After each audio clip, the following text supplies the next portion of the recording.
Hello guys, നമ്മൾ ഇന്ന് പറയാനായിട്ട് പോകുന്നതെന്ന് വെച്ചാൽ ഞാൻ ഇന്ന് വായിച്ചൊരു ബുക്കിനെ കുറിച്ചാണ്. ഇന്ന് വായിച്ച് തീർന്ന ഒരു ബുക്കിനെ കുറിച്ചെന്ന് പറയുന്നതായിരിക്കും കുറച്ചും കൂടി നന്നാത്. ഇതെന്ന് പറയുന്നത് ഞാൻ ഒരു മാസം മുമ്പാണ് ഈ ബുക്ക് വാങ്ങിച്ചത്. വളരെ കുറച്ച് പേജ്, ഒരു 90-95 പേജുള്ള ചെറിയ ബുക്കാണ്. പക്ഷേ ആദ്യം വായിച്ച് തുടങ്ങിയപ്പോൾ ഉള്ള എക്സൈറ്റ്മെന്റ് എനിക്ക് പിന്നെ വന്നില്ല. അതുകൊണ്ട് വായിച്ച് തീരാൻ എനിക്ക് ഒരു മാസത്തോളം എടുത്ത്. വായിച്ച് തീരാനായിട്ട് എടുത്തെന്ന് പറഞ്ഞാൽ ആദ്യം ഒന്ന് തുടങ്ങി വെച്ചിട്ട് പിന്നെ ഇന്നാണ് ഇരുന്ന് വായിക്കുന്നത്. ഇന്ന് വായിച്ച് ഒച്ചയിരിപ്പിന് തീർക്കാൻ പറ്റി. കാരണം എന്ന് വെച്ചാൽ പേജ് കുറവായതുകൊണ്ട് ഒരു 3-4 മണിക്കൂറിനകത്ത് തീരാവുന്നതേ ഉണ്ടായിരുന്നുള്ളൂ.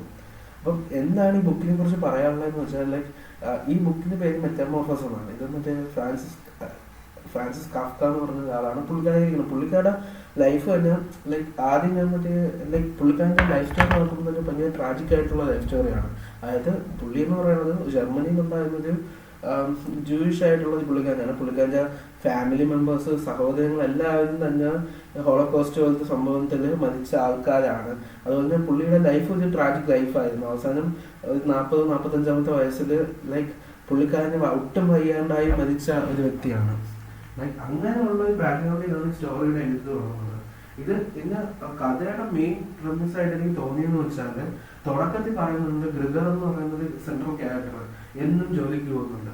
ആ പുള്ളിക്കാരൻ ഇങ്ങനെ ജോലി കഴിഞ്ഞ് വരുന്ന പുള്ളി പെട്ടെന്നൊരു ദിവസം പുള്ളിക്ക് അനങ്ങാൻ പറ്റുന്നില്ല. പിന്നെ അത് മെറ്റഫോറിക്കലായിട്ടാണ് പറയുന്നത്. അത് പുള്ളി ഒരു ജീവിയെ പോലെ, ഒരു മറ്റേ പാറ്റയെ പോലുള്ള ഒരു ജീവി ആയെന്നുള്ള രീതിയിലാണ് പറയുന്നത്. സത്യം പറഞ്ഞാൽ എനിക്ക് കംപ്ലീറ്റ്ലി ബുക്ക് അങ്ങോട്ട് മനസ്സിലായെന്ന് വെച്ചാൽ എനിക്ക് മനസ്സിലായിട്ടില്ല. അത് പുള്ളിക്കാരൻ അത് ഒരു നമ്മളൊന്ന് പറയുമല്ലോ ഇങ്ങനത്തെ ഒരു പുള്ളിക്ക് വയ്യാതെ എങ്ങാനും ആയതാണോ, അതോ ലിറ്ററലി ആയിട്ട് പുള്ളി ഒരു പാർട്ടിയെ പോലെ എങ്ങാനും ആയോ എന്നുള്ളത് എനിക്ക് ചെറിയ കൺഫ്യൂഷൻ ഉണ്ടായിരുന്നു. അതെനിക്ക് ഇപ്പോഴും കൺഫ്യൂഷൻ ഉണ്ട്. അപ്പം ഇതെങ്ങനെ ആയ സമയത്ത് പുള്ളിക്കാരൻ എന്നും ജോലിക്ക് പോയി. പുള്ളിയുടെ ഫാമിലി എന്ന് പറയുന്നത് പുള്ളിയുടെ അമ്മ, പുള്ളിയുടെ അച്ഛൻ, പുള്ളിയുടെ സഹോദരി, ഇതാണ് പുള്ളി ആണ് ആ കുടുംബം നോക്കിക്കൊണ്ടുപോകുന്നത്. അങ്ങനത്തെ രീതിയിലാണ് നമ്മൾ ക്യാരക്ടറിനെ ഇൻട്രൊഡ്യൂസ് ചെയ്യുന്നത്. എന്നിട്ട് പുള്ളിക്കാരൻ പെട്ടെന്ന് ഇങ്ങനെ ഒരു ഒറ്റ ദിവസം കൊണ്ട് ഒരു പാർട്ടിയെ പോലെ ആയി മാറുന്ന സമയത്ത് പുള്ളിക്കാരൻ്റെ ഫാമിലിയുടെ റിയാക്ഷൻ ഒക്കെയാണ് ഈ സ്റ്റോറിയിൽ കാണിക്കുന്നത്. ഫുള്ളി ഞാൻ എൻജോയ് ചെയ്തതെന്ന് വെച്ചാൽ എനിക്ക് അങ്ങനെ എൻജോയ് ചെയ്ത് വായിക്കാനുള്ള ഒരു കഥയല്ല ഇത്. ഇതിൻ്റെ അകത്ത് പറയണതെന്ന് വെച്ചാൽ ഈ ഫാമിലി ഡൈനാമിക്സ് ആണ് പറയുന്നത്. അതായത് പുള്ളിയാണ് ആ ഫാമിലിയെ നോക്കിക്കൊണ്ടിരുന്നത്. എന്നാൽ സുപ്രഭാതത്തിൽ പുള്ളിക്ക് അതിനുള്ള പറ്റാത്ത ഒരവസ്ഥ ഉണ്ടായി. അതിനുശേഷം ഒരു ഫാമിലി മെമ്പേഴ്സിന് ഉണ്ടാകുന്ന മാറ്റങ്ങളാണ് കാണിക്കുന്നത്. അതായത് പുള്ളിയുടെ സഹോദരങ്ങൾക്ക് ഭയങ്കര കെയറിങ് ആയിട്ടുള്ള സഹോദരി. ആദ്യത്തെ കുറച്ച് നാളുകൾ ഭയങ്കര ഇതായിട്ട് ഫുഡ് കൊടുക്കാൻ പോകുന്നു, മറ്റേത് നോക്കാൻ പോകുന്നു, അങ്ങനെ കെയർ ചെയ്തുകൊണ്ടിരുന്നത് പെട്ടെന്നല്ല 1-2 മാസത്തിനകത്ത് പിന്നെ പുള്ളിക്കാരിക്ക് അത് നോക്കാൻ പറ്റാത്തൊരവസ്ഥയാകുന്നു. അതായത് പുള്ളിക്കാരിക്ക് ഇതൊന്നും ചത്തു കിട്ടിയിരുന്നെങ്കിൽ മതി എന്നുള്ള ഒരു അവസ്ഥയിലോട്ട് മാറുന്നതാണ് നമ്മൾ സ്റ്റോറി മൊത്തത്തിൽ കാണിക്കുന്നത്. അപ്പം എനിക്ക് തോന്നിയെന്ന് വെച്ചാൽ കാഫ്ക ഉദ്ദേശിക്കുന്നത് നമ്മൾ യൂസ്ഫുൾ അല്ലാതിരിക്കുന്ന സമയത്ത് നമ്മൾ ആർക്കും വേണ്ട എന്ന് വെച്ചാൽ ഇതിൻ്റെ എൻഡിങ്ങിൻ്റെ സമയത്തിൽ കാണിക്കുന്നതെന്ന് വെച്ചാൽ പുള്ളി ഗ്രിഗർ മരിക്കുകയാണ്. നമ്മുടെ സെൻട്രൽ ക്യാരക്ടർ മരിക്കുന്നു. ഈ മരിക്കുന്ന സമയത്ത് ഈ ഫാമിലി മെമ്പേഴ്സിന് ആർക്കും തന്നെ സങ്കടം എന്ന് പറയുന്ന സംഭവമില്ല.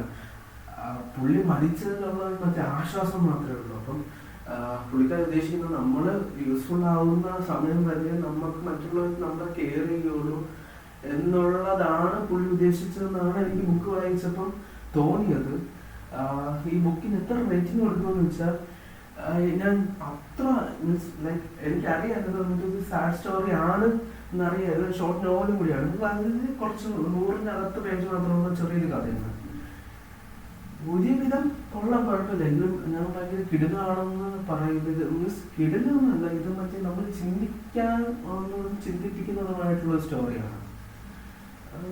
എനിക്ക് സത്യം പറഞ്ഞാൽ ഭയങ്കര കോൺഫ്ലിക്റ്റിംഗ് ആയിട്ടുള്ള തോട്ടാണ് ഇത് വായിച്ച സമയത്ത് എനിക്ക് വന്നത്. ഒന്നാമത്തെ കാര്യം എന്ന് വെച്ചാൽ ഇതിൻ്റെ താരഭാഗത്ത് ശരിയാണെന്ന് നമുക്ക് എങ്ങനെ പറയാൻ പറ്റും. കാരണം ഗ്രിഗറിന്റെ പോയിന്റ് ഓഫ് വ്യൂവിൽ പുള്ളിക്കാരൻ ഫാമിലിക്ക് വേണ്ടി ഇത്രയും കഷ്ടപ്പെട്ട് ജീവിച്ചിട്ട് 1-2 മാസം നോക്കിയപ്പോൾ തന്നെ വീട്ടുകാർ തളർന്നു. അങ്ങനത്തെ ഒരു വ്യൂ പോയിന്റ്. പിന്നെ വീട്ടുകാരുടെ വ്യൂ പോയിന്റിൽ ഇത് ഗ്രിഗർ തന്നെയാണോ, ഈ പുള്ളിക്കാരൻ സാധാരണ ജീവിതം നയിക്കാൻ പറ്റില്ല, പുള്ളിക്കാരൻ അതിനുള്ള ബോധമില്ല എന്നുള്ള രീതിയിലുള്ള ഒരു വ്യൂ പോയിന്റ്. ഇങ്ങനെയുള്ള ഒരു ഇതിൽ ഭയങ്കരമായിട്ടുള്ള കോൺഫ്ലിക്റ്റിലാണ് ഈ കഥ പോകുന്നത്.